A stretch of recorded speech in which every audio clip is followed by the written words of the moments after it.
Hello. आज हमारा third head start हो रहा है,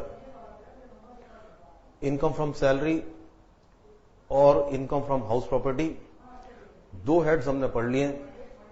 सैलरी हेड कुछ थोड़ा वास्ट रहा, हाउस प्रॉपर्टी हेड उतना कंटेंट उसमें नहीं था, कंपैरेटिवली इजी आपको फील हुआ होगा। ये हमारा अब थर्ड हेड है, profit and gains of business and profession, PGBP in short form, right.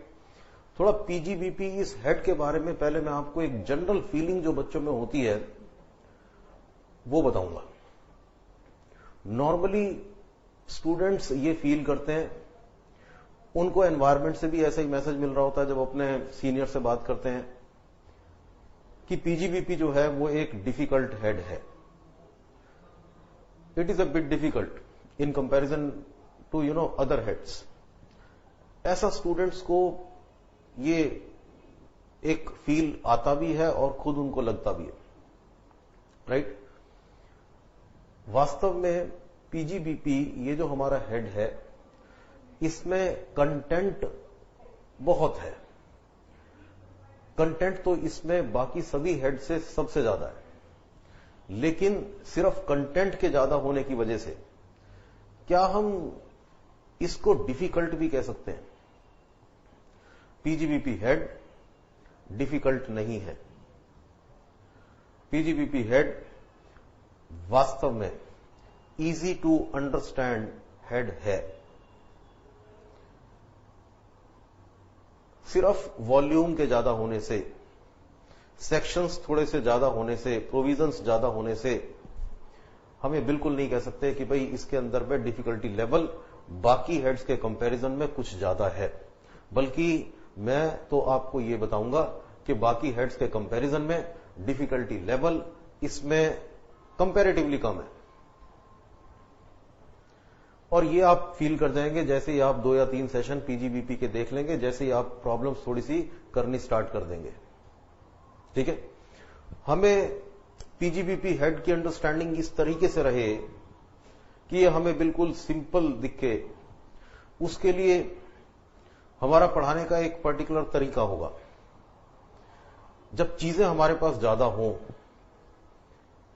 बहुत सारी बातें आपको दिमाग में रखनी जरूरी हो, तो ऐसे केस में हमें उन चीजों को बिल्कुल सिंप्लीफाई करके रखना चाहिए।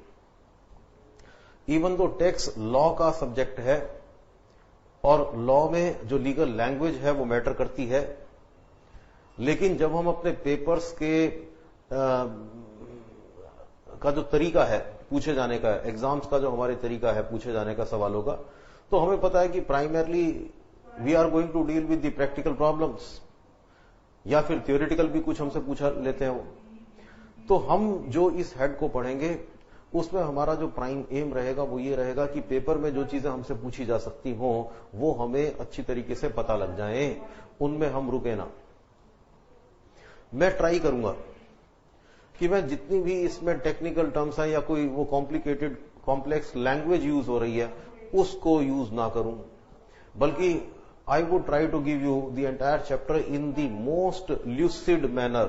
जितना भी simplified language को हम करके रख सकेंगे वो हम करके चलेंगे। ठीक है, अब हम स्टार्ट करते हैं अपने इस इजी लेकिन थोड़े से बड़े हेड को, profit and gains of business and profession. सबसे पहले तो आप इस हेड के नाम को ध्यान से देखो। We are using the words profit और साथ में गेन वर्ड भी यूज कर लिया है। ठीक है, तो पहले जरा प्रॉफिट और गेन इन दो वर्ड्स को फोकस करते हैं। इन जनरल पार्लेंस नॉर्मली जब हम आमतौर पर जब हम अपनी बातचीत कर रहे होते हैं तो ज्यादातर केस में हमारे लिए प्रॉफिट और गेन्स एक जैसा सा मीनिंग ही रखते हैं, राइट। लेकिन अगर हम लिटरल मीनिंग इन दोनों वर्ड्स का देखेंगे तो उस लिटरल मीनिंग में थोड़ा सा फर्क आता है। प्रॉफिट इज अ वर्ड जो कि ज्यादा कमर्शियल सेंस में यूज होता है in comparison to gains, right. लेकिन हमें फिर उस लड़ाई में नहीं पड़ना। मेरा एम क्या है कि आपको इस मोस्ट सिंप्लीफाइड मैनर में ये हेड आपको दिया जाए। तो प्रॉफिट और गेन हमने दो वर्ड यहां लिख के दिए हैं अपने हेड में, लेकिन इन दोनों में ही हमारे लिए, हमारी वर्किंग के पॉइंट ऑफ व्यू से इन दोनों में कोई फर्क नहीं है। If somebody says that I got certain amount of profits out of my business or profession or whatever, हम कहेंगे ठीक है, ये जो प्रॉफिट है ये पीजीबीपी हेड में टैक्स हम करेंगे। If somebody claims that I earned certain amount of gains out of certain activities, हम कहेंगे ठीक है, आपने जो गेन अर्न किया है इसको भी हम अपने पीजीबीपी हेड में टैक्स के लिए ट्रीट करेंगे, right? So from the working point of view of income tax, there is no difference between profit and gains, even though literal level पर, शाब्दिक अर्थ तो इन दोनों के फर्क हो सकते हैं। जैसे मैंने आपको बता ही दिया कि गेन वर्ड ज्यादातर ऐसी जगहों पर यूज किया जाता है जहां पर हम बहुत ज्यादा कमर्शियल नेचर की अर्निंग ना कर रहे हों, और जहां ज्यादा कमर्शियल सेंस दिखेगी वहां पर we use this word which is profit, right? लेकिन आपको याद ये रखना है कि प्रॉफिट और गेन में हमारे लिए पीजीबीपी के कंटेक्स्ट में there is no difference between profit and gains. Somebody earns certain profit, they would be taxable under this particular head. Somebody is earning certain amount of gains, again those would be taxable under this particular head. वो gains किसी ऐसी activity के relation में ही होने चाहिए, ठीक है? Capital assets के ट्रांसफर पर अगर कोई गेन हुए तो उन गेन्स को हम यहां कवर नहीं करते हैं, ठीक है? Those would be called capital gains, they are not covered here in PGBP head. Capital gains के लिए हमारे पास एक बिल्कुल नया हेड नंबर 4 वो हमारे पास आएगा, तब हम उनके बारे में पढ़ेंगे। Got it? Now please C profit and gains of business and profession. दो वर्ड फिर लिख दिए हैं, बिजनेस और प्रोफेशन। अगर बिजनेस की आप अपनी बुक में डेफिनेशन देखेंगे तो उसमें लिखा है कि business includes any trade, commerce and such kind of activities, right? हमें उस डेफिनेशन की जरूरत नहीं है, हम समझते हैं कि बिजनेस क्या होता है, राइट? प्रोफेशन क्या होता है ये भी आप जानते हैं। A doctor is into his profession, right? A chartered accountant, cost accountant, company secretary, right? They could also be into their profession, right? An advocate, he is into his profession. तो what is a profession? Profession वो है जिसके लिए एक degree, एक certificate की requirement हो, right? अगर आपने अपने आप से लॉ पढ़ लिया और आपने बहुत अच्छी तरह पढ़ लिया, you become a master in law, लेकिन फिर भी आप लॉ की प्रैक्टिस नहीं कर पाओगे, आप लॉ को एज ए प्रोफेशन नहीं ले पाओगे, राइट? क्यों नहीं ले पाओगे? क्योंकि आपके पास प्रैक्टिस करने के लिए कोई लॉ की डिग्री नहीं है।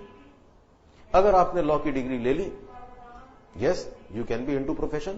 So to be into profession, what is required is a certification or a degree. समझ में आई बात? अगर मान लीजिए किसी ने बाई हुक और क्रुक कोई डिग्री गेन कर ली, राइट? और उसको उसकी कोई नॉलेज नहीं है, राइट? तो भी he can be into a profession. Profession के लिए what is primarily requires is a certification or a degree, not knowledge. Primarily requirement is certification. ठीक है?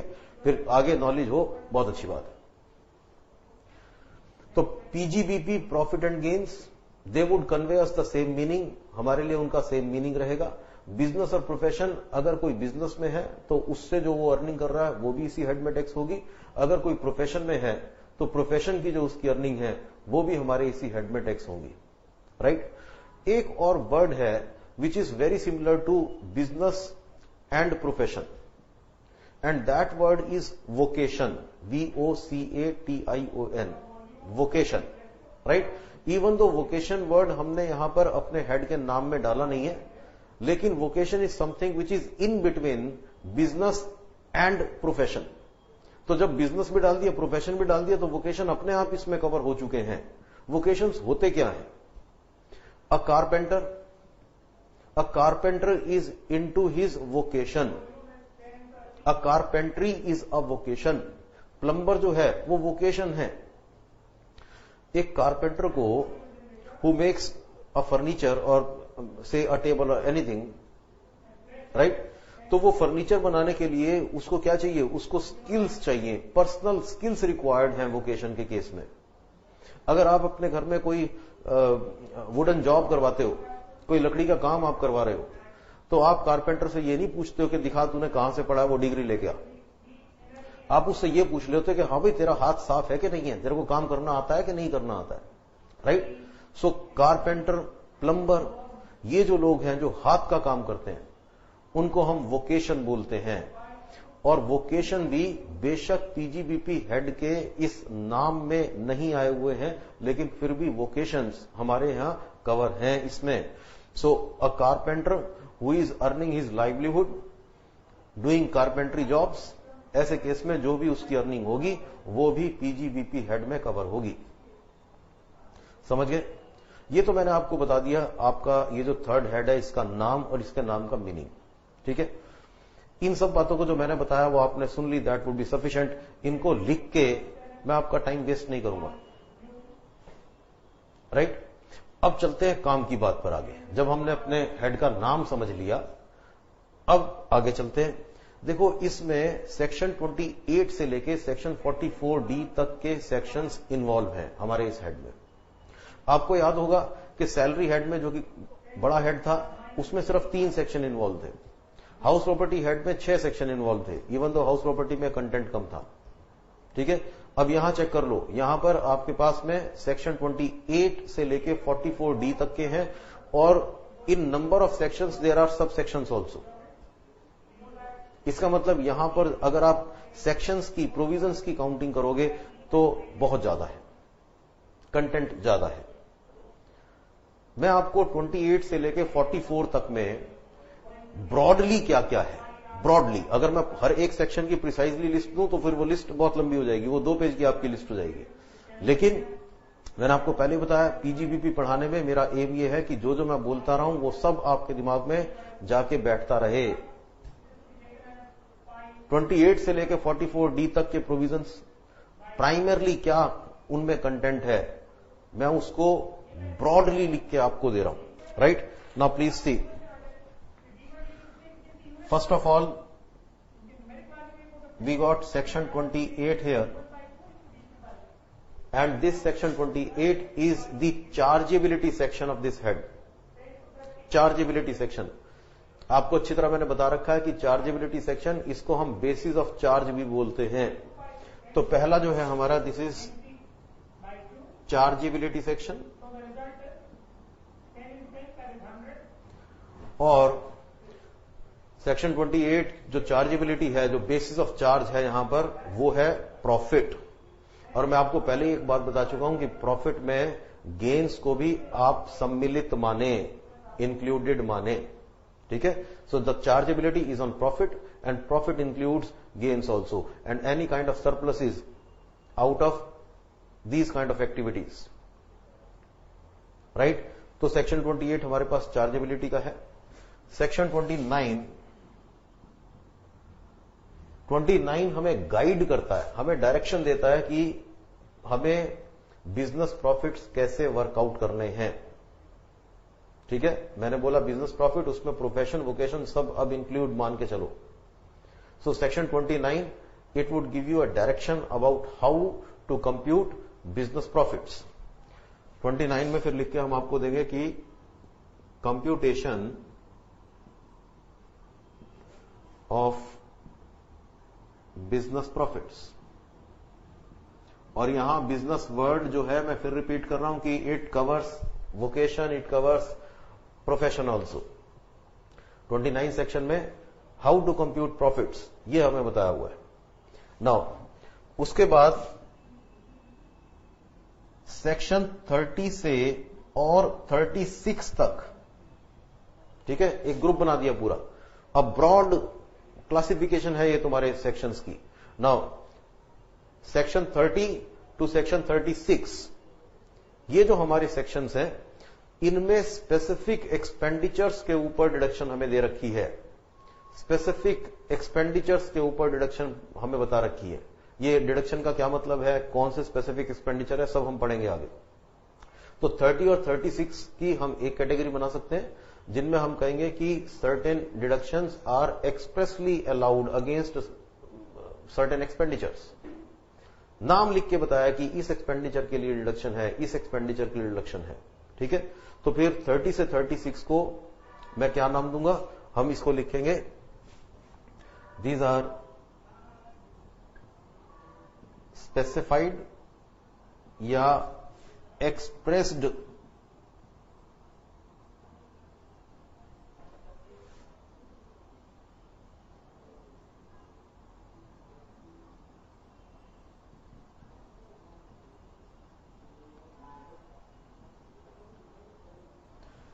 स्पेसिफाइड और एक्सप्रेस्ड एक्सपेंडिचर्स। इसको आप ऐसे लिखें, डिडक्शन ऑन स्पेसिफाइड और एक्सप्रेस्ड एक्सपेंडिचर्स, या फिर हम इसको स्पेसिफाइड डिडक्शंस भी सिर्फ लिख सकते हैं। स्पेसिफाइड डिडक्शंस, साफ तौर पे स्पेसिफाई किया है कि इस पर्टिकुलर एक्सपेंडिचर के लिए डिडक्शन मिलेगी, इसके लिए डिडक्शन मिलेगी, ऐसे करके हमें बताया हुआ है। So I would write Section 30 to 36, these are specified or expressed expenditures deductions। याद रखने के लिए शॉर्ट फॉर्म आप सिर्फ और सिर्फ लिख सकते हो, सिर्फ और सिर्फ लिख सकते हो कि डिडक्शंस फॉर स्पेसिफाइड एक्सपेंडिचर्स। ठीक है, these are specified deductions, सिर्फ स्पेसिफाइड डिडक्शंस लिख लो। दीज आर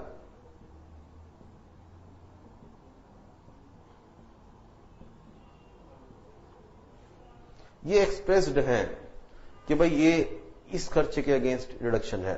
ठीक है, सेक्शन 30 एक पर्टिकुलर खर्चे के अगेंस्ट आपको डिडक्शन देगा, 31 फिर एक खर्चे के अगेंस्ट देगा, 32 फिर एक और की तरफ, ऐसे करके है। ठीक है, section 30 to 36 these are specified deductions. ठीक है, उसके बाद में आपके पास है सेक्शन 37। सेक्शन 37 में भी डिडक्शंस है, लेकिन इसको हम लिखेंगे जनरल डिडक्शन। General deduction. ठीक है, क्या किया है लॉ ने यहां पर, किसी बिजनेस में बहुत तरह के एक्सपेंडिचर हो सकते हैं। ठीक है ना, तो कुछ एक्सपेंडिचर ऐसे हैं जो कि बहुत रूटीन के होते हैं, जो ऑलमोस्ट ज्यादातर एसएससी के केस में हो ही जाते हैं। तो उनको हमने क्या किया होगा, उनको हमने 30 से 36 में कवर करने की कोशिश की होगी, या फिर किसी खास इंडस्ट्री में खास तरह के एक्सपेंडिचर होते हो, उनको भी हमने साफ तौर पे नाम लिख के कहा होगा कि इसकी डिडक्शन हम देने को तैयार है। लेकिन हम ऐसे स्पेसिफिकली तो हर एक एक्सपेंडिचर को कवर नहीं कर पाएंगे, उसमें तो फिर बहुत सारा लंबा काम हो जाएगा। तो फिर क्या किया, 30 से 36 में हमने उन एक्सपेंडिचर्स को पकड़ लिया जिसके ऊपर हमने कह के डिडक्शन दी है कि ये खर्चा तो डिडक्शन है। ठीक है, उसके बाद हमने बाकी सारे जो और खर्चे हो सकते हैं उनके लिए एक सिंगल डिडक्शन बना दी और उसका नाम कर दिया जनरल डिडक्शन। ना कोई भी एक्सपेंडिचर अगर सेक्शन 37 में लेड डाउन कंडीशंस को फुलफिल करे तो फिर उस एक्सपेंडिचर के ऊपर में सेक्शन 37 के थ्रू डिडक्शन मिल जाएगी। ठीक है, तो 37 आपको एक्सपेंडिचर का नाम नहीं देगा कि इसके ऊपर है, इसके ऊपर है। नाम देके काम तो 30 से 36 के बीच में होगा। 37 जनरल है, किसी भी एक्सपेंडिचर के ऊपर में 37 अप्लाई हो पाएगी अगर उस एक्सपेंडिचर ने 37 की कंडीशंस को फुलफिल कर दिया होगा तो। Got it? नाउ 37 के बाद में सेक्शन 40 से लेके 43B तक primarily these sections they talk about disallowances. They talk about disallowances. जब हम आगे पढ़ेंगे तो एक एक जो भी इनमें आएगा वो सबका सब आपके सामने आएगा। अभी तो एक ब्रॉड बहुत क्लासिफिकेशन में आपको दे रहा हूं ताकि याद रहे कि इस पूरे के पूरे इस बड़े हेड में ओवरऑल क्या है। सो सेक्शन 40 to 43B वो डिसअलाउंसेस के बारे में आपको बताएंगे। डिसअलाउंसेस का मतलब क्या होगा? डिसअलाउंस का मतलब होगा कि जहां डिडक्शन अवेलेबल नहीं है, ये उन सिचुएशंस की बात करेंगे। किसी एक्सपेंडिचर पर अगर इनकम टैक्स डिडक्शन नहीं देता है तो वो यहां पर आपको 40 से 43B के में आपको लिखी हुई मिलेंगी। जब भी आपके सामने सेक्शन 40 आ जाएगा, 40 की रेंज का कोई भी 40 आ जाएगा, तो आप मान लेना कि इसमें कोई ना कोई डिसअलाउंस की बात हो रही है। कहीं ना कहीं प्रोविजन आपको यह कह रहा होगा कि अब इसमें डिडक्शन नहीं मिलेगी। डिसअलाउंस का मतलब यहां पर डिसअलाउड डिडक्शन है। The deduction is disallowed. ठीक है, तो सेक्शन 40 से 43B तक ऐसे ही डिसअलाउंस की बात होगी। उसके बाद हमारे पास में सेक्शन 44, देखो 44D तक लिखा हुआ है, तो मैं यहां सेक्शन 44 लिख के छोड़ रहा हूं। प्राइमरली हम इसमें 44AD से लेके 44D तक, इसमें हमारे पास कुछ स्पेशल स्कीम्स हैं, प्रिजम्पटिव टैक्सेशन स्कीम्स हैं, राइट। तो सेक्शन 44 लिख के मैं छोड़ रहा हूं। प्राइमरली 44 में कुछ और बातें भी हैं, जैसे एक एसएससी को कब अपनी अकाउंट्स बुक्स मेंटेन करनी जरूरी है, किस लेवल के बाद में ऑडिट होना जरूरी है, और इसके अलावा उसमें प्रिजम्पटिव टैक्सेशन स्कीम्स भी हैं, 44AD है, 44AE है एंड सो ऑन, वो सब भी हैं। तो अभी मैं आपको जो लिख के दे रहा हूं वो 44 से लेके और 44D के बीच में प्राइमरली जो है, there could be other things also, but primarily ये जो है वो हमारी प्रिजम्पटिव टैक्सेशन स्कीम्स है, जिसपे हमें प्राइमरली फोकस करके रखना होगा, वो हमारी प्रिजम्पटिव टैक्सेशन स्कीम्स होंगी।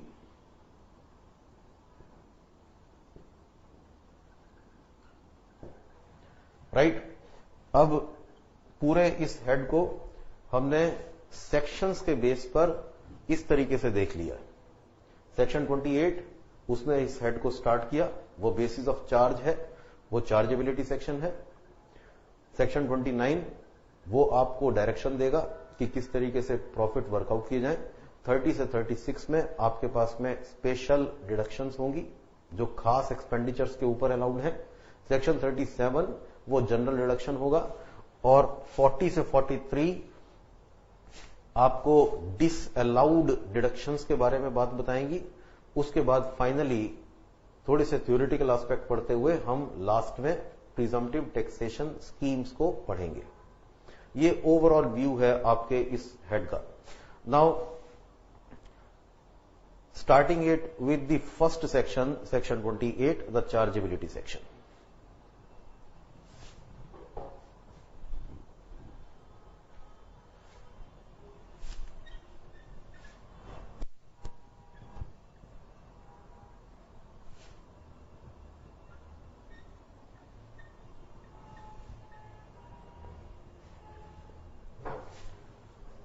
चार्जेबिलिटी सेक्शन 28 में लिखा है कि the basis of charge is on profits. तो चार्जेबिलिटी जो है वो profits, it is the amount of profit which is chargeable to tax in this particular head. Profit है, ठीक है। अब सवाल यह है कि क्या हम जानते हैं प्रॉफिट क्या होता है? आंसर यह है कि यस सर, हम जानते हैं कि प्रॉफिट्स क्या होते हैं, और मैं ये बात मानता हूं कि आप अच्छी तरह, आपको वो सेंस है कि प्रॉफिट क्या है। आज से 5 साल पहले भी आपको अच्छी तरह पता था कि व्हाट इज प्रॉफिट और व्हाट इज द सिचुएशन जिसको हम कह सकते हैं कि हमें लॉस हो गया। ये बात आप समझते थे जब आप प्राइमरी क्लास में थे, तब भी आपको समझ में आता था कि क्या चीज फायदा और क्या चीज नुकसान, राइट। तो प्रॉफिट इतना कॉमन वर्ड तो है, लेकिन फिर भी सेक्शन 28 ने प्रॉफिट को जिस तरीके से डिफाइन किया है, एक बहुत अच्छा डिस्क्रिप्शन, डेफिनेशन प्रॉफिट की हमारे पास सेक्शन 28 में है, राइट। अगर हमें अपने क्रैश कोर्स में बच्चों को पीजीबीपी पढ़ाना है, तो हम एक सेंटेंस बोल देते हैं कि भाई प्रॉफिट को वैसे समझ लो जैसे ऑर्डिनरली आप समझते हो, वही प्रॉफिट है, राइट। क्योंकि हम जानते हैं प्रॉफिट सेंस करना वो सब जानते हैं, सबको पता है। लेकिन अपने इस कोर्स में जहां पर हम एट लेंथ हम सभी बातों को डिस्कस कर रहे हैं, तो फिर यहां पर मैं आपको प्रॉफिट के बारे में बातें जरूर बताऊंगा। ये इसलिए बतानी जरूरी है, ठीक है ना। इवन तो मैंने आपको एम बताया हुआ है कि हम पीजीबीपी को कैसे करके चलने वाले हैं, ये इसलिए बतानी जरूरी है क्योंकि कुछ ऐसे पॉइंट प्रॉफिट की इस डेफिनेशन में आएंगे जो कि प्रिसाइजली लॉ ने हमें दिए हैं और जो थ्रू कॉमन सेंस शायद अपने आप हमारे दिमाग में ना आए। ठीक है, कुछ बातें याद करने की इसमें आपके पास में रहेंगी, थ्योरेटिकल लेवल पे याद करने की रहेंगी, आगे प्रैक्टिकल्स में बहुत ज्यादा उनका काम तो नहीं आता है। ठीक है, लेकिन फिर भी याद करने की रहेगी। तो मैं बहुत समराइज तरीके से प्रॉफिट में क्या क्या चीजें फर्दर इंक्लूड कर रखी हैं उनको लिखूंगा। ठीक है, प्रॉफिट क्या है दैट यू नो। आप कोई एक्टिविटीज करते हैं, उन एक्टिविटीज को करने में आपकी एक कॉस्ट आती है। In case you get something which is over and above your cost, that would B profit. और अगर आपको उसके बदले में जो पैसा मिल रहा है, जो आपको आपका इनफ्लो है या जो आप अर्न कर रहे हैं, अगर आपकी कॉस्ट से कम है, ऐसे केस में that would be a loss. ये आप जानते हो। तो मैं आपको लिख के दूंगा सेक्शन 28 में जो हमारे प्रोविजन ने बताया है कि प्रॉफिट में क्या क्या चीजें कवर हैं उनको, लेकिन बहुत समराइज्ड तरीके से। So I would start it with 28, section 28 is chargeability section. Chargeability is on profits. Profit shall also include, shall also, इसका मतलब प्रॉफिट का जो जनरलाइज मीनिंग है वो हमें पता है, उसके अलावा क्या क्या है वो हम ले रहे हैं। Profit shall also include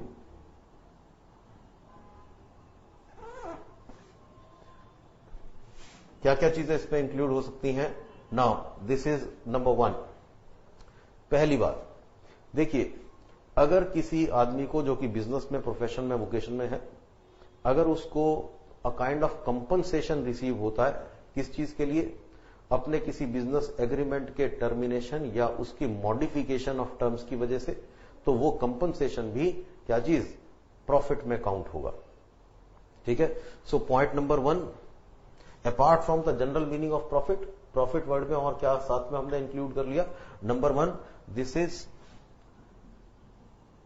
amount received against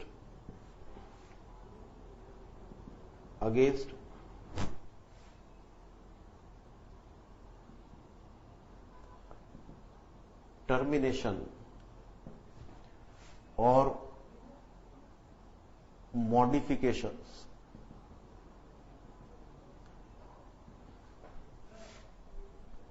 in terms of agreement, right? This is number 1, any amount received against a termination. For example, somebody was having a dealership of a company, company ने dealership उसकी खत्म कर दी। ऐसे case में company ने dealership को terminate करने के एवज में एक कंपनसेशन उसको पे कर दिया, लेट अस सपोज से 1 लाख रुपया। ये जो 1 लाख है ये भी प्रॉफिट में काउंट होगा। Got it? Now, point number 2. Point number 2,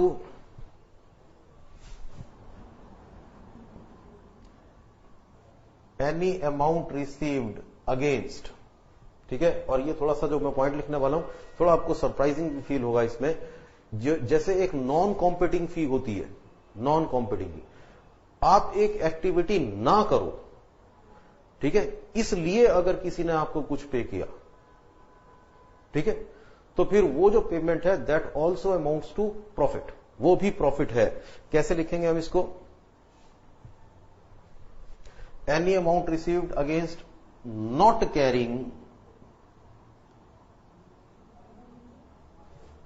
carrying certain activity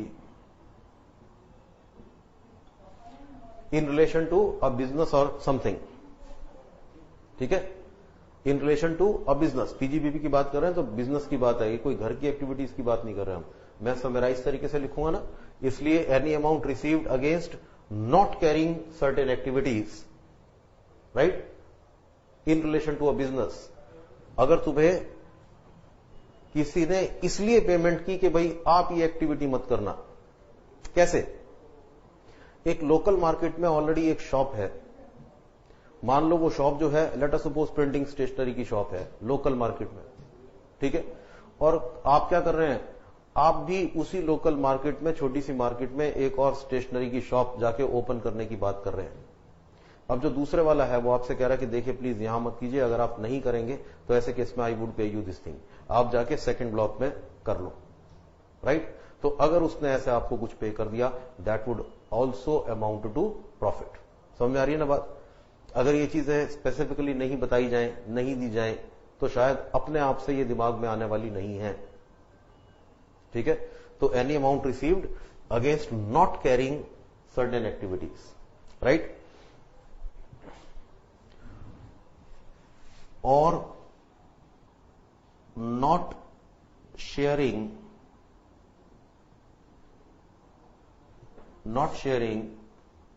any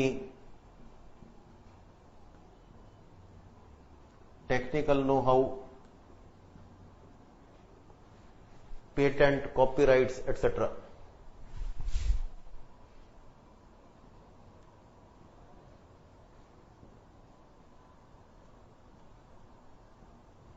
right, दोनों बातें।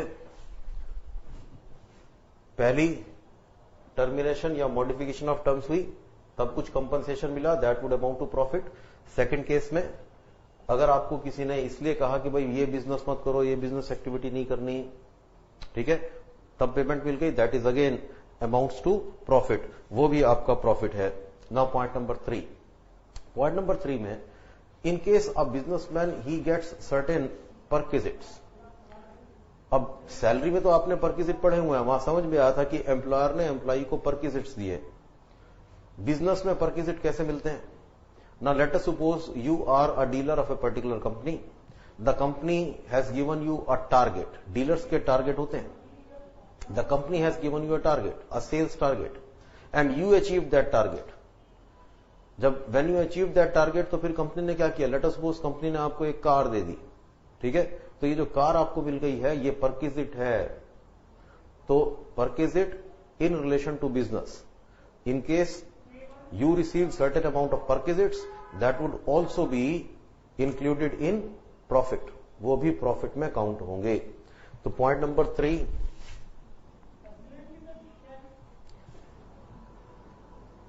any perquisites received in course of business,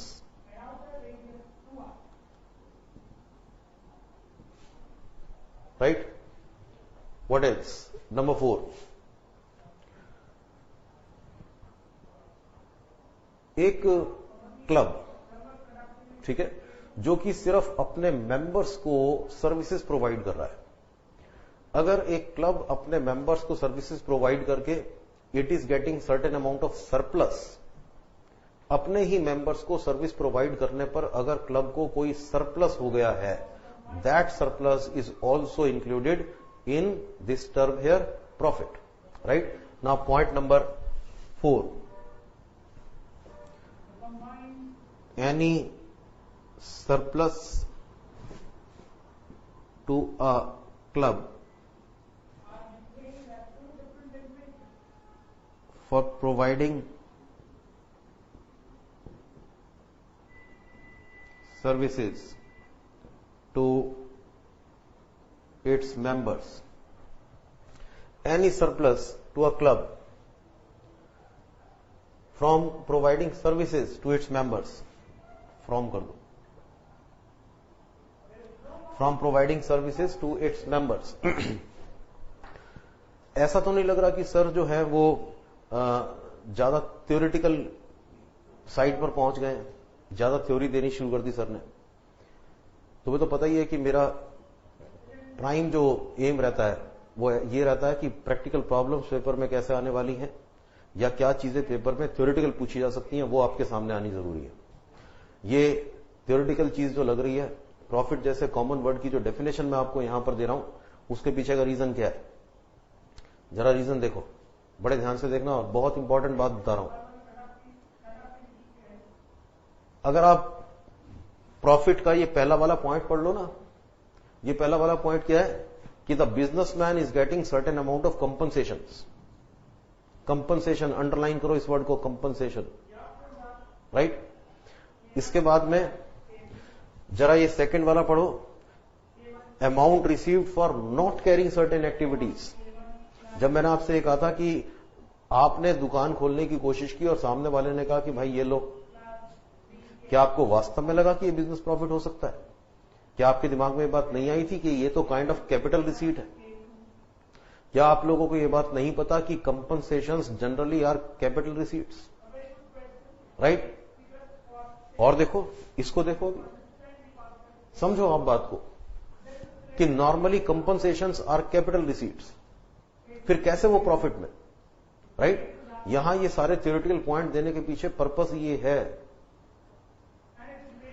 normally through common sense और through the knowledge of basic income tax and basic accounts, हमें बात पता है कि कंपनसेशंस primarily जो होते हैं वो कैसे होते हैं, वो कैपिटल रिसीट्स होती हैं। और प्रॉफिट, मैंने आपको अच्छी तरह बात बताई कि यहां पर हम कैपिटल प्रॉफिट्स की बात बिल्कुल नहीं कर रहे हैं। कैपिटल प्रॉफिट्स के लिए, कैपिटल गेन्स के लिए we have a separate head. यहां पर we are talking about revenue profits, ठीक है? तो फिर रेवेन्यू प्रॉफिट में आपकी डेफिनेशन ने काइंड ऑफ जो seemingly capital kind of receipt हैं उनको भी इंक्लूड किया है। समझ रहे हैं हम इस बात को? ये हमारे इनकम टैक्स के जो बेसिक प्रिंसिपल हैं। बेसिक प्रिंसिपल ये कहता है कि compensations would generally be capital receipts. हम यहां पर उनको कॉन्ट्राडिक्ट कर रहे हैं। हम कह रहे हैं यहां पर स्पेसिफिकली कैटेगरी बिल्कुल लिख के दे रहे हैं कि नहीं, ये भी अगर हमें इस तरीके का गेन होगा, now that would B profit for the purpose of this PGBP head. समझ गए? तो बड़ी इंपॉर्टेंट बात है कि नहीं है ये? शुरू के दोनों पॉइंट एक्सेप्शंस हैं to the basic rule, basic principle of income tax, जो ये कहता है कि भाई कैपिटल रिसीट को इनकम नहीं देखना है। समझ आई बात? अच्छा, पॉइंट नंबर 4 भी देखो। पॉइंट नंबर 4 में क्या कह रहे हैं कि एक क्लब अपने मेंबर्स को सर्विस प्रोवाइड करके अगर उसको कुछ सरप्लस हो गया तो वो भी प्रॉफिट है। और अगर आप इनकम टैक्स में इनकम के कंसेप्ट को डिटेल में पढ़ोगे जाके, तो वहां पर साफ लिखा हुआ है कि कोई भी एंटिटी या कोई भी, पहले आदमी से समझो, कोई भी आदमी अपने आप से काम करके, अपने आप से ट्रांजैक्शन करके इनकम नहीं अर्न कर सकता, ठीक है? और जब इसी कोई आप थोड़ा ब्रॉड कर देते हो तो इसका मतलब ये होता है कि कोई भी एंटिटी सिर्फ अपने आप के साथ एक्टिविटी करके इनकम अर्न नहीं कर सकती है, उसको हम, ऐसे सरप्लस को हम इनकम नहीं कहेंगे। एक club which is nothing but a group of members, group of people, right? ऐसे केस में जब वो मेंबर्स मिलके आपस में ही एक दूसरे को सर्विस प्रोवाइड कर रहे हों और फिर कोई सरप्लस हो जाए, वास्तव में वो भी म्यूचुअल एक्टिविटी से, ठीक है, जो सरप्लस होता है as per the basic principles of income tax, वो इनकम में काउंट नहीं होता है। So again point number 4 is a kind of exception to the basic principle of income tax. और हमने इसको जानबूझ के कैटेगोरिकली हमने सेक्शन 28 में प्रॉफिट की डेफिनेशन में कवर किया। अब आपको इस डेफिनेशन का सिग्निफिकेंस समझ में आ रहा है? ठीक है, कुछ पॉइंट और हैं, वो भी मेरे को लिखने दो, फिर उसके बाद आगे बढ़ेंगे। Now the next point, 4 point आपके पास आ गए। नंबर 5 पर एक्सपोर्ट इंसेंटिव्स। एक्सपोर्ट इंसेंटिव्स, देखिए गवर्नमेंट ताकि ओवरऑल कंट्री के एक्सपोर्ट बढ़े, इसलिए वो एक्सपोर्टर्स को बहुत सारे एक्सपोर्ट इंसेंटिव देने की कोशिश करते हैं। So if the businessman it gets certain export incentives, तो फिर वो एक्सपोर्ट इंसेंटिव जो मिला, any amount received against any export incentive, वो भी हम बिजनेस प्रॉफिट में इंक्लूड करते हैं, उसको भी हम बिजनेस प्रॉफिट में इंक्लूड करेंगे। एक्सपोर्ट इंसेंटिव्स कई सारी स्कीम्स हैं, जिसमें एक डीईपीबी स्कीम है, ड्यूटी एंटाइटलमेंट पासबुक स्कीम है, ड्रॉबैक के हैं, इस तरीके की जो स्कीम्स हैं जो एक्सपोर्ट को प्रमोट करने के लिए बनाई गई हैं। अगर एक्सपोर्ट का कोई इंसेंटिव हमारे बिजनेसमैन ने, हमारे एसएससी ने रिसीव किया, now that would again be counted as his profit. That was number 5, right?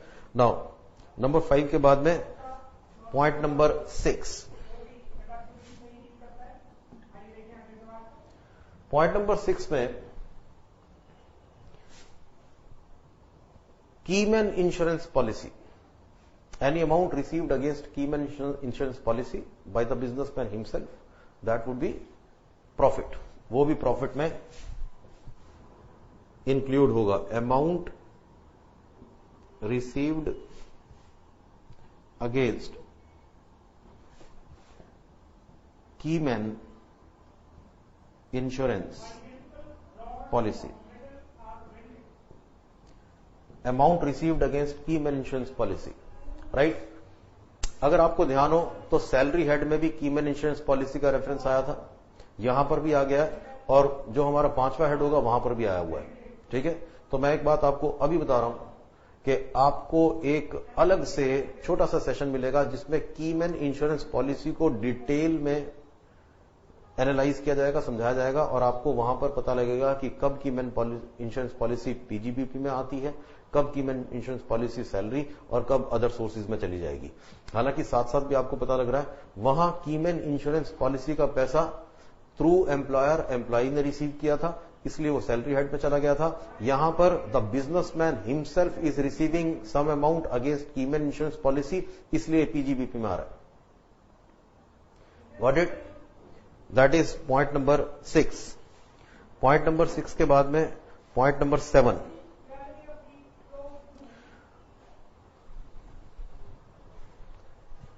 Point number 7, receipts in kind, receipts in kind in course of business or profession, in course of business, business में profession भी आप मान के चलना सब है। तो any receipt which is in kind, कुछ काइंड में मिल गया, ठीक है। काइंड में अगर किसी बिजनेसमैन को ही something received in kind against his business transactions, तो वो भी प्रॉफिट में कवर होगा। ये सिंपल है, राइट। अच्छा, 7th पॉइंट के बाद में अब पॉइंट नंबर 8। पॉइंट नंबर 8 में देखिए, ध्यान से सुनना इस पॉइंट को। पॉइंट नंबर 8 में जो फर्म्स में पार्टनर्स होते हैं, फर्म्स में जो पार्टनर्स हैं, अगर पार्टनर अपनी फर्म से कोई सैलरी ड्रॉ करे, कोई रेम्यूनरेशन ड्रॉ करे, ठीक है, इवन अगर उसको किसी तरह का कोई इंटरेस्ट भी अपनी फर्म से मिले, तो ऐसे केस में पार्टनर को अपनी फर्म से मिलने वाले रेम्यूनरेशन और इंटरेस्ट वो भी प्रॉफिट में, पीजीबीपी हेड में एज प्रॉफिट काउंट होते हैं। ठीक है, आपको अच्छी तरह याद है सैलरी हेड में बताया था कि पार्टनर्स को अपनी फर्म से जो सैलरी मिलती है वो सैलरी हेड में टैक्स नहीं होती है। तो अब वो बात कंप्लीट हो गई, कहां पे टैक्स होगी? पार्टनर को जो भी अपनी फर्म से रेम्यूनरेशन मिलेगी उसको हम पीजीबीपी हेड में डील करेंगे। सो पॉइंट नंबर 8,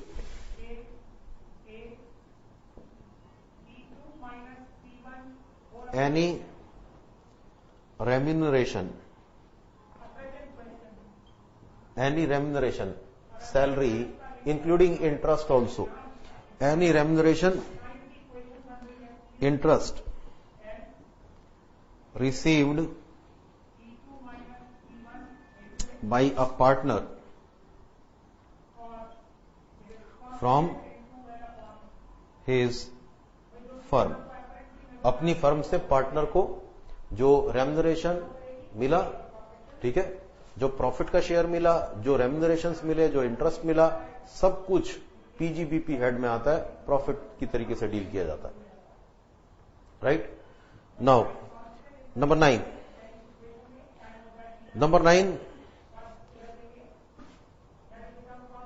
मान लो अगर किसी एसएससी को उसकी कोई एसेट के डैमेज होने पर, डिस्ट्रॉय होने पर कुछ अमाउंट मिला, ठीक है, और एसएससी इस एसेट को अपनी बुक्स ऑफ अकाउंट में पूरी तरीके से राइट ऑफ कर चुका था, फुल कॉस्ट के ऊपर में डिडक्शन उसके ऊपर मिल चुकी थी। ऐसे केस में अगर ऐसी एसेट के अगेंस्ट कुछ डैमेज या कुछ और ऐसी चीज मिल गई तो वो भी बिजनेस प्रॉफिट में काउंट होगी। अब ये जो बात मैंने आपको बताई है, इसको मैंने लिखना है, इसको थोड़े से प्रिसाइज वर्ड्स में मैं लिखना चाहूंगा। ये थोड़ा सा लंबा सेंटेंस होगा आपके लिए, पर मेरे ख्याल से कोई प्रॉब्लम नहीं है। बाकी सब पॉइंट आपको बहुत समराइज दिए मैंने। इस पॉइंट को मैं थोड़ा सा लंबा करके लिखूंगा आपके लिए। Any sum received, let me write it now. Point number 9 and the last point, any sum received against a capital asset, किसी कैपिटल एसेट के अगेंस्ट, इसलिए भी प्रिसाइजली लिख के आपको देना जरूरी है ना। Any sum received against a capital asset,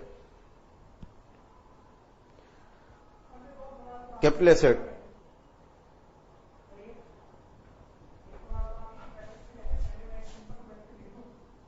being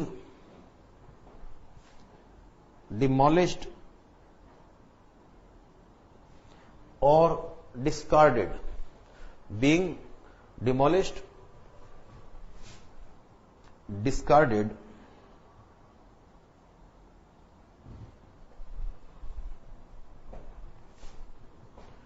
wherein full deduction has already been taken. ठीक है, जिस एसेट के ऊपर हमने उसकी पूरी की पूरी फुल डिडक्शन ऑलरेडी अवेल कर ली हो। 35 AD में कैपिटल एसेट के ऊपर, ये आप आगे पढ़ेंगे, TGBP का ही सेक्शन है। 35 AD सेक्शन में कैपिटल एसेट के ऊपर कुछ स्पेसिफाइड बिजनेसेस के केस में हम 100% डिडक्शन दे देते हैं। ठीक है, तो फिर वो जिसके ऊपर 100% डिडक्शन मिल चुकी, अगर ऐसे एसेट को आपने बाद में डिस्कार्ड किया है और उसके डिस्कार्ड करने पर you are getting something, now that is included in business profit,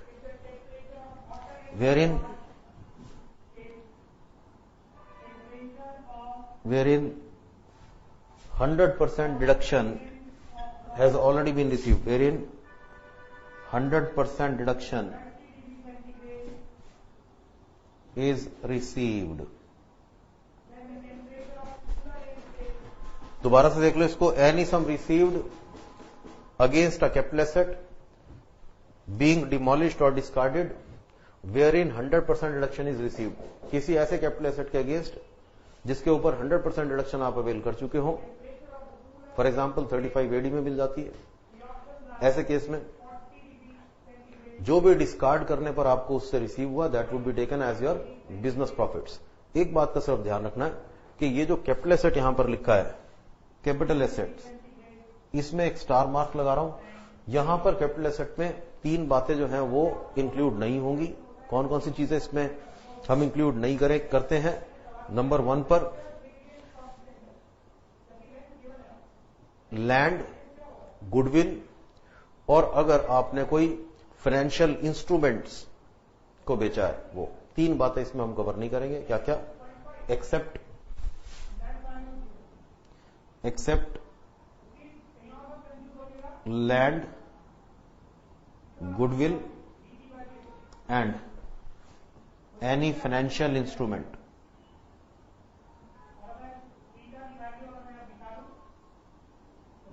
right, बस सेक्शन 28 के लिए और टाइम नहीं लूंगा। 9 पॉइंट 28 के लिए आपने याद रखने हैं, इसलिए करवा दिए क्योंकि ये वास्तव में अगर आप ध्यान से सोचोगे तो बड़ी इंटरेस्टिंग बात है। इनमें से कई बातें ऐसी हैं जिसको इनकम टैक्स के बेसिक्स जो हैं कुछ और कहते हैं, और ये उन बेसिक्स के अगेंस्ट में कैटेगोरिकली प्रॉफिट में इंक्लूड की गई हैं अंडर सेक्शन 28। याद रखना है। That was 28। अब 28 सेक्शन के बाद में सेक्शन 29 सेक्शन एक लाइन में खत्म हो जाता है। सेक्शन 29, जैसे मैंने आपको पहले ही बताया कि it gives you a direction on how to work out business profits, सिर्फ डायरेक्शन देता है। और डायरेक्शन कैसे देता है? एक लाइन लिखी है उसमें लिखा है कि the profits are to be computed after giving due consideration to section 30 to 36, 37 and 42, 43B। 29 सेक्शन सिर्फ इतना सा कह रहा है कि बिजनेस प्रॉफिट्स को निकालते हुए, वर्कआउट करते हुए, जो हमारे आगे के सेक्शंस हैं 30 से लेकर 36 तक की जो स्पेशल डिडक्शंस है, 37 की जनरल डिडक्शन है, और डिसअलाउंसेस जो हैं उनको ड्यू कंसिडरेशन देते हुए, उनका पूरा ध्यान रखते हुए हमें बिजनेस प्रॉफिट को वर्कआउट करना है। That is what section 29 says. ठीक है, अब मेरे को लिखने की जरूरत नहीं है। अब सेक्शन 30 पर चलेंगे, और 30 में क्या था? 30 में अब हमारी डिडक्शन स्टार्ट हो गई है। ठीक है, ध्यान से सुनना। मैं आपको पहले अब ये बताने वाला हूं कि डिडक्शन का मीनिंग क्या है। Even though I know this is a common word, आप समझते भी हैं, लेकिन इनकम टैक्स ने पर्टिकुलरली पीजीबीपी में हम डिडक्शन वर्ड कैसे, किस तरीके से यूज कर रहे हैं, वो बात आपको बताई जानी जरूरी है। राइट, सुनिए ध्यान से। उसके बाद मैं बोर्ड पर आपके लिए सेक्शन 30 से 36, पहले सेक्शन 30 डिडक्शन स्टार्ट करूंगा। ठीक है, नाउ डिडक्शन का क्या मीनिंग आप अपने दिमाग में रखेंगे। आप लोग 11th क्लास से अकाउंट्स पढ़ते आए हैं। जब अकाउंट्स का टीचर शुरू में बोलता था कि भाई ये एक्सपेंडिचर, ये यहां डेबिट किया हुआ है, तो कई बार शुरू में हल्की कंफ्यूजन भी होती थी, लेकिन फिर आप उसमें बिल्कुल मंझ गए, आप उसमें, आपके लिए वो बात बिल्कुल कॉमन हो गई। अब बड़ा आसान होता है जब हम कहते हैं कि ये डेबिट कर दिया। ठीक है, इनकम टैक्स में किसी एक्सपेंडिचर को अगर हम कहते हैं कि इसके अगेंस्ट हमने डिडक्शन दे दी है, तो इसका मीनिंग ये होता है कि अपनी बिजनेस की जो हमारी रिसीट्स हैं, उन रिसीट्स में से आप इस एक्सपेंडिचर को माइनस कर सकते हो। ठीक है, दोबारा से सुनो इस बात को। मान लो आपकी बिजनेस रिसीट मान लीजिए 1 लाख रुपए की है, और उनके अगेंस्ट आपके पास मान लो 10,000 के खर्चे हैं। अकाउंट्स वाले कहेंगे कि भाई 10,000 के खर्चे हमें डेबिट करने हैं। 1 लाख की ग्रॉस रिसीट है, 10,000 के खर्चे डेबिट कर दिए, 90,000 का इनके पास प्रॉफिट है। ये अकाउंट्स की भाषा है। इनकम टैक्स की भाषा क्या है इस कंटेक्स्ट में? हम कहेंगे 1 लाख की हमारी ग्रॉस रिसीट्स हैं, और डिडक्शंस जो हमें अलाउड है वो 10,000 की हैं, और इसलिए इतना हमारा अब ये प्रॉफिट है, बिजनेस प्रॉफिट है। राइट, तो अकाउंट्स में किसी एक्सपेंडिचर को डेबिट करना और इनकम टैक्स में किसी एक्सपेंडिचर के अगेंस्ट डिडक्शन लेना, ये एक ही बात है, कोई फर्क नहीं है। ठीक है, तो what is the meaning for deduction? Deduction means कि जिस एक्सपेंडिचर के अगेंस्ट हम आपसे कह रहे हैं कि ये अलाउएबल डिडक्शन है, मतलब आप इस एक्सपेंडिचर को अपनी बिजनेस रिसीट्स में से माइनस कर सकते हो। और अगर किसी एक्सपेंडिचर के लिए हमने ये कह दिया कि इसमें डिडक्शन अलाउड नहीं है, इसका मतलब अपनी बिजनेस रिसीट्स में से आप इस एक्सपेंडिचर को माइनस नहीं कर सकते हो। Got it? फाइन, चलिए स्टार्ट करते हैं अब सेक्शन 30।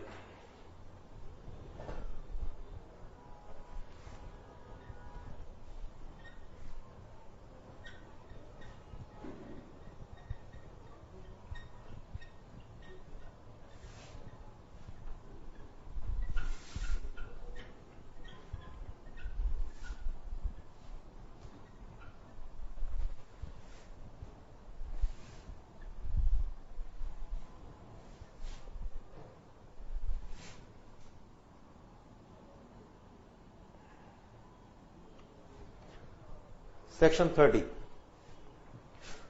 सेक्शन 30 हमें बिल्डिंग के रिलेशन में, बिल्डिंग के रिलेशन में जो खर्चे होते हैं, उन खर्चों के ऊपर डिडक्शन देने की बात करता है। ठीक है, पता है ना आपको कि ये कैसे है? साफ लिख के बताया जाएगा कि ऐसे खर्चे के ऊपर ये डिडक्शन है। ठीक है, तो सेक्शन 30 हमें क्या कहता है कि बिल्डिंग के रिलेशन में जो खर्चे हैं, उनके ऊपर डिडक्शन अलाउ की किसने? सेक्शन 30 ने। कौन कौन से खर्चे जो बिल्डिंग के रिलेशन में हुए हैं उनके ऊपर डिडक्शन दी? देखो, section 30 deduction in relation to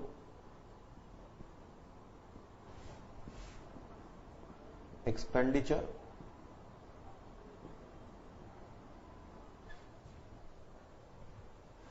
deduction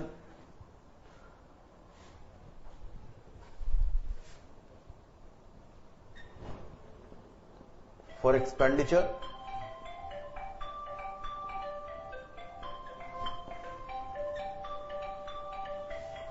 deduction for expenditure related to building.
Now section 30 की बात चल रही है, deduction for expenditure in relation to building. Business में जिस बिल्डिंग में आप अपना काम कर रहे हैं, ठीक है, उस बिल्डिंग के रिलेशन में भी कुछ खर्चे आपको करने पड़ते होंगे। उन खर्चों के ऊपर हम डिडक्शन की बात कर रहे हैं। तो हाईलाइट क्या है इस सेक्शन का? पहली बात तो ये है इसका हाईलाइट बिल्डिंग। बिल्डिंग से रिलेटेड जो आपके एक्सपेंडिचर है उनके ऊपर हम डिडक्शन देने की बात कर रहे हैं, राइट। कौन कौन से एक्सपेंडिचर यहां कवर होते हैं ना, प्लीज सी। यहां पर हम रेंट, अगर एसएससी बिल्डिंग के रिलेशन में कोई रेंट पे कर रहा है वो आपने कवर करना है। Rent, rates and taxes, repairs and insurance. Rent, rates, taxes, repair, insurance, ये खर्चे बिल्डिंग के रिलेशन में, इनके ऊपर सेक्शन 30 ने डिडक्शन अलाउ की है।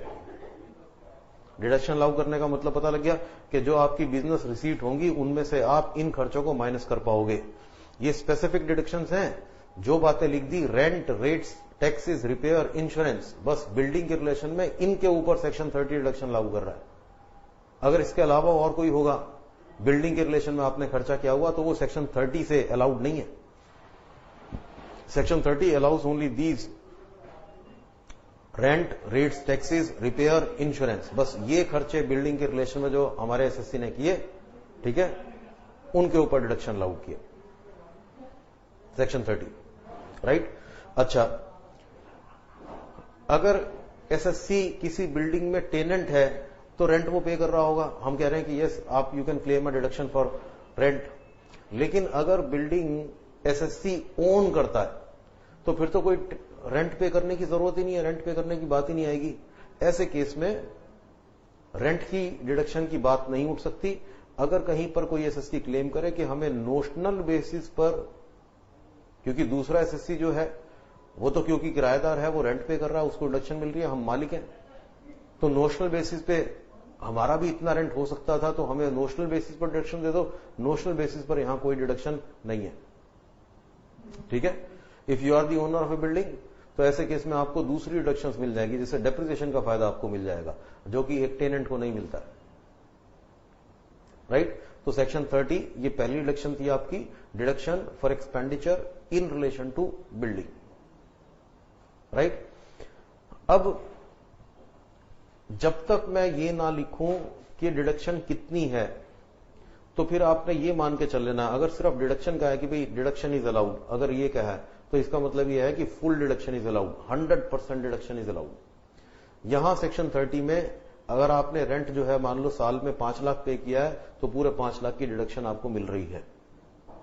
जब तक डिडक्शन के साथ में किस एक्सटेंट की वो डिडक्शन है, जब तक साथ में ये ना लिखा हो, सिर्फ डिडक्शन लिखा हो, तो आपने मान लेना है कि इसमें फुल डिडक्शन 100% डिडक्शन अलाउड है, राइट। तो सेक्शन 30 में फुल डिडक्शन है against expenditures in relation to building, और एक्सपेंडिचर में कवर कौन कौन से होंगे, rent, rates, taxes, repair and insurance, right. Now section 31,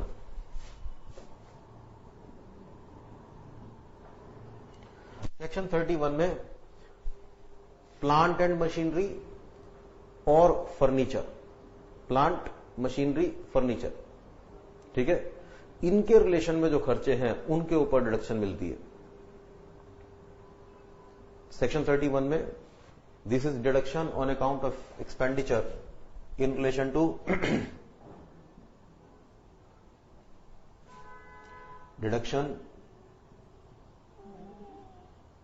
for expenditures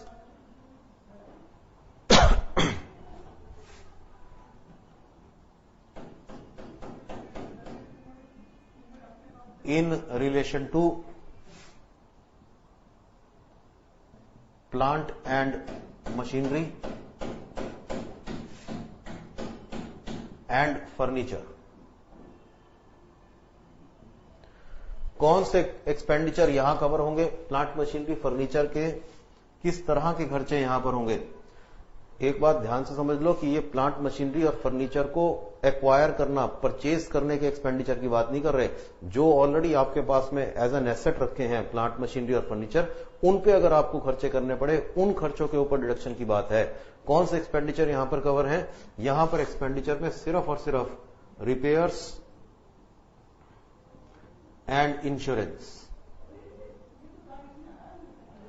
ये दो बातें यहां कवर होंगी, ठीक है। सेक्शन 30 में बिल्डिंग के रिलेटेड खर्चे थे, 5 खर्चे थे, rent, rates, taxes, repair, insurance. Section 31 में प्लांट, मशीनरी और फर्नीचर के रिलेशन में जो खर्चे हैं उनके ऊपर फुल डिडक्शन है, 100% डिडक्शन है।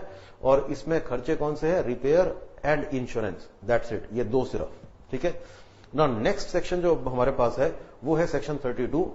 32 में डेप्रीसिएशन है। सेक्शन 32 पीजीबीपी में one of the prime importance का सेक्शन है। आपके पेपर में प्रिसाइजली सेक्शन 32 को बेस करके पूरी प्रॉब्लम आ जाती है, डेप्रिसिएशन के ऊपर ही पूरी प्रॉब्लम आ जाती है। और डेप्रिसिएशन काफी बड़ा कंटेंट है इसमें, एक पूरा सेशन 2 घंटे का वो मिनिमम लगेगा, 2 सेशन भी लग सकते हैं। कंटेंट बहुत है इसमें, अगर पूरी डिटेल में जाया जाए तो 4-5 सेशन भी 2-2 घंटे के अकेले डेप्रिसिएशन में लगाए जा सकते हैं। लेकिन यहां पर एक फुल 2 आवर्स सेशन वो तो डेफिनेटली लगेगा, हो सकता है एक के अलावा ज्यादा लग जाएगा। समझ आई बात। पीजीबीपी का पहला सेशन है आपका, ये पहली बार पीजीबीपी पढ़ रहे हो, मैं बहुत ज्यादा आपको इसमें आगे नहीं लेके जा रहा हूं। सेक्शन 32 डेप्रिसिएशन, उससे नेक्स्ट सेशन आपका स्टार्ट किया जाएगा। आज जो हमने पढ़ा है उसके बारे में थोड़ी सी बात मैं आपको और दूंगा। 3rd हेड था, मैंने आपको बताया कि पेपर के लिए और अदरवाइज ऑल्सो बड़ा इंपॉर्टेंट हेड है। कल को प्रैक्टिस में जाओगे तब भी यही काम ज्यादा करना पड़ेगा, राइट। एक बड़ी इंटरेस्टिंग बात आपको बता रहा हूं, और वो ये है कि अगर मान लीजिए हमारा एसएससी जो है वो जो काम कर रहा है, जो उसकी एक्टिविटीज है, लेट अस सपोज कि वो इलीगल नेचर की एक्टिविटीज है, समबडी इज इनटू स्मगलिंग, तो स्मगलिंग कैसी चीज है, स्मगलिंग इलीगल एक्टिविटीज है, राइट। अगर हमारा एसएससी कुछ ऐसी एक्टिविटीज में इन्वॉल्व है जो कि अनलॉफुल एक्टिविटीज हैं, इलीगल बिजनेस अगर उसका है, राइट, तो ऐसे केस में इवन इलीगल बिजनेस की जो अर्निंग है, ठीक है, उसकी भी जो टैक्सेबल इनकम, जो टैक्सेबल प्रॉफिट वर्कआउट किए जाते हैं, वो बिल्कुल एग्जैक्टली ऐसे ही किए जाते हैं जैसे किसी लॉफुल बिजनेस के टैक्सेबल प्रॉफिट्स निकालने हों। पीजीबीपी हेड में जब हम बिजनेस की बात करते हैं तो हम बिजनेस को लॉफुल और अनलॉफुल में कैटेगराइज नहीं करते हैं। So even somebody has an unlawful, an illegal business and he got earnings out of that illegal business, तो वो जो उसके इलीगल बिजनेस के प्रॉफिट्स हैं, इलीगल प्रॉफिट्स भी हैं, उनको भी हम पीजीबीपी हेड में टैक्स करते हैं। सरप्राइजिंग लग रहा है क्या? नहीं लगाओ सरप्राइजिंग। इनकम टैक्स का पर्पस अगर किसी ने कुछ इनकम अर्न कर ली है उसके ऊपर सिर्फ टैक्स लेने का है, इससे ऊपर नहीं। इवन इनकम का जो हमारा प्राइम कंसेप्ट है उसमें भी ये बात साफ तौर पे लिख के दी गई है कि इनकम टैक्स में हम इनकम की लीगैलिटी और इलीगैलिटी को नहीं देखते हैं। द लीगैलिटी और illegality of the income does not matter. Illegal incomes are same way taxable, they are counted as same incomes जैसे हमारी बाकी लॉफुल इनकम्स काउंट होती हैं। ऐसी डिडक्शन भी मिल जाती है। फिर अनलॉफुल बिजनेस भी है, इलीगल एक्टिविटीज से भी आपको अगर प्रॉफिट है तो वो प्रॉफिट्स निकालते हुए, इलीगल बिजनेस की इनकम निकालते हुए भी जो आपके उस इलीगल बिजनेस में एक्सपेंडिचर्स हैं उनकी भी डिडक्शन दे देते हैं। Again surprised? मान लो ऐसे ही है, ठीक है। पीजीबीपी का पहला सेशन, कुछ पीजीबीपी की बैकग्राउंड इंट्रोडक्शन, सेक्शन 28 प्रॉफिट की डेफिनेशन, 29 उसके बाद में स्पेसिफिक डिडक्शंस में सेक्शन 30 और सेक्शन 31। यहां पर हम पहले सेशन को सम अप कर रहे हैं। Thank you very much.